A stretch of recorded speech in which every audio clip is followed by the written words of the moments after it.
Hi friends, ಎಲ್ಲರಿಗೂ ನಮಸ್ಕಾರ. Welcome to my YouTube channel. ನಾನು ಪೆಸರಟ್ಟು ಮಾಡ್ತಾಯಿದ್ದೀನಿ.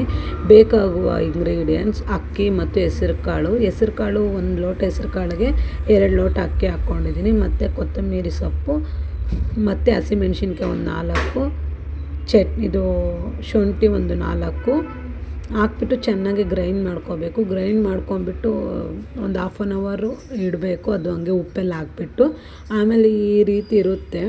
ಒಂದು ದೋಸೆ ಹಾಕ್ಕೋಬೇಕು. ನೀಟಾಗಿ ಒಂದು ಸೌಟ್ ತೊಗೊಂಡು ನೀಟಾಗಿ ದೋಸೆ ಹಾಕ್ಕೊಂಬಿಟ್ಟು ದೋಸೆ ಥರ ಚೆನ್ನಾಗಿರುತ್ತೆ ಫ್ರೆಂಡ್ಸ್. ಪೆಸರಟ್ಟು ತುಂಬ ಹೆಲ್ದಿ ಫುಡ್ಡು, ಮಕ್ಕಳಿಗೆಲ್ಲ ಕೊಡಿ, ತುಂಬ ಚೆನ್ನಾಗಿರುತ್ತೆ. ಟೇಸ್ಟೂ ಚೆನ್ನಾಗಿರುತ್ತೆ, ಹೆಲ್ದಿಯಾಗಿರುತ್ತೆ. ಆಮೇಲೆ ಅದ್ರ ಮೇಲೆ ಒಂದು ಸ್ವಲ್ಪ ಕ್ಯಾರೆಟ್ ಹಾಕ್ಕೊಳ್ಳಿ, ಇನ್ನೂ ಟೇಸ್ಟ್ ಚೆನ್ನಾಗಿರುತ್ತೆ.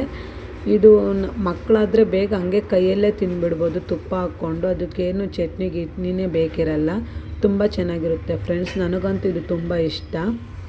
ನೀವು ಒಂದು ಸಲ ಮನೆಯಲ್ಲಿ ಮಾಡಿ ನೋಡಿ ಯಾವ ಥರ ಟೇಸ್ಟ್ ಬಂತು ಅಂತ ನನಗೆ ಹೇಳಿ. ಚಿಕ್ಕ ಮಕ್ಳಿಗಾದರೆ ತುಪ್ಪ ಹಾಕ್ಕೊಳ್ಳಿ, ನಾನು ಎಣ್ಣೆ ಹಾಕ್ಕೊತಿದ್ದೀನಿ. ಚೆನ್ನಾಗಿರುತ್ತೆ. ಅವಾಗ ಬಿಸಿ ಬಿಸಿ ಮಾಡ್ಕೊಂಡು ತಿಂದರೆ ಇನ್ನೂ ಚೆನ್ನಾಗಿರುತ್ತೆ, ಗರಿ ಗರಿಯಾಗಿ ಬರುತ್ತೆ. ಒಂದು ಸಲ ಮಾಡಿ ಮನೆಯಲ್ಲಿ ಮಾಡಿ ಯಾವ ಥರ ಬಂದಿದೆ ಅಂತ ಕಮೆಂಟ್ ಮಾಡಿ. ನಾನು ಇದು ಮಾಡ್ತಾಯಿರೋದು 3ನೇ ಸಲ. ತುಂಬ ಚೆನ್ನಾಗಿತ್ತು, 3 ಟೈಮ್ಸು ಚೆನ್ನಾಗಿತ್ತು.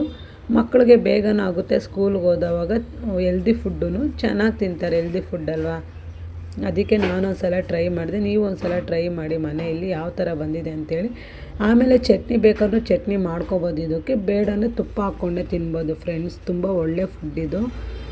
ಚಟ್ನಿ ನೋಡಿ, ನಾನು ಚಟ್ನಿ ಮಾಡಿದ್ದೆ, ಕಾಯಿ ಚಟ್ನಿಯಲ್ಲಿ ತುಂಬ ಚೆನ್ನಾಗಿರುತ್ತೆ. ನಾನು ಲಾಸ್ಟಲ್ಲಿ ತೋರಿಸ್ತೀನಿ ಕಾಯಿ ಚಟ್ನಿ ಹೆಂಗೆ ಇದಕ್ಕೆ ಮಾಡ್ಕೊಳ್ಳೋದು ಅಂತ. ಅದನ್ನು ಮಾಡ್ಕೊಳ್ಳಿ, ಈಸಿಯಾಗಿ ಬೇಗ ಮಾಡ್ಕೊಬೋದು. ಚೆನ್ನಾಗಿರುತ್ತೆ ಚಟ್ನಿಯಲ್ಲಾದರೆ ತುಂಬ ಚೆನ್ನಾಗಿರುತ್ತೆ. ಬೇರೆದೆಲ್ಲ ಏನೂ ಚೆನ್ನಾಗಿರಲ್ಲ, ಪಲ್ಯ ಎಲ್ಲನೂ. ಇದಕ್ಕೆ ಚಟ್ನಿನೇ ಚೆನ್ನಾಗಿರೋದು. ಚಟ್ನಿಯಲ್ಲಾದರೆ ಟೇಸ್ಟ್ ಇನ್ನೂ ಸ್ವಲ್ಪ ಚೆನ್ನಾಗಿರುತ್ತೆ, ಪಲ್ಯ ಆದರೆ ಅಷ್ಟೊಂದು ಚೆನ್ನಾಗಿರಲ್ಲ. ನಾನು ಟೇಸ್ಟ್ ಮಾಡಿದ್ದೀನಿ, ಅದಕ್ಕೆ ಹೇಳ್ತಾಯಿದ್ದೀನಿ. ನೀವು ಅದೇ ಥರ ಮಾಡ್ಕೊಳ್ಳಿ. ಗ್ರೀನಾಗಿರುತ್ತೆ ದೋಸೆ ಎಲ್ಲನೂ. ನಾನು ಅದನ್ನು ತೆಗೀಲಿಲ್ಲ, ತೆಗೆದ್ರೆ ಗೊತ್ತಾಗ್ತಿತ್ತು ನಿಮಗೆ. ಗ್ರೀನ್ ಕಲರ್ ಇರ್ತಿತ್ತು ದೋಸೆ. ಈ ಥರ ನಾನು ತೆಗೆದಿರೋ ಚೆನ್ನಾಗಿರೋದು. ನಿಮಗೆ ಕಾಣಿಸ್ತಿತ್ತು ಯಾವ ಥರ ಅಂತ ಇದು ದೋಸೆ ನೋಡಿ. ನಾನು ಜಸ್ಟ್ ಮುರ್ಕೊಂಡಿರೋದೇ ನಿಮಗೆ ಕಾಣಿಸ್ತಿದೆ ಅಲ್ಲಿ ಒಂಥರ ಗ್ರೀನಾಗಿ.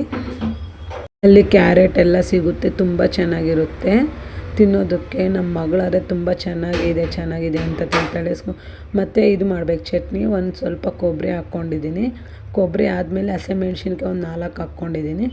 ಆನಂತರ ಒಂದು ಸ್ವಲ್ಪ ಕೊತ್ತಂಬರಿ ಸೊಪ್ಪು ಹಾಕ್ಕೊಂಡಿದ್ದೀನಿ. ಅದಕ್ಕೆ ಮತ್ತು ಆಮೇಲೆ ಹುರ್ಗಡ್ಲೆ ಹಾಕ್ಕೊಂಡಿದ್ದೀನಿ, ಒಂದು ಸ್ವಲ್ಪ ಹಾಕ್ಕೊಂಡಿದ್ದೀನಿ. ಎಲ್ಲ ಅಷ್ಟು ಹಾಕಿಲ್ಲ, ಒಂದು ಸ್ವಲ್ಪ ಹಾಕಿದ್ದೀನಿ. ಸ್ವಲ್ಪ ಹಾಕ್ಬಿಟ್ಟು ಒಂದು ಸ್ವಲ್ಪ ಬೆಳ್ಳುಳ್ಳಿ ಹಾಕ್ಕೋಬೇಕು, ಅಷ್ಟೇ.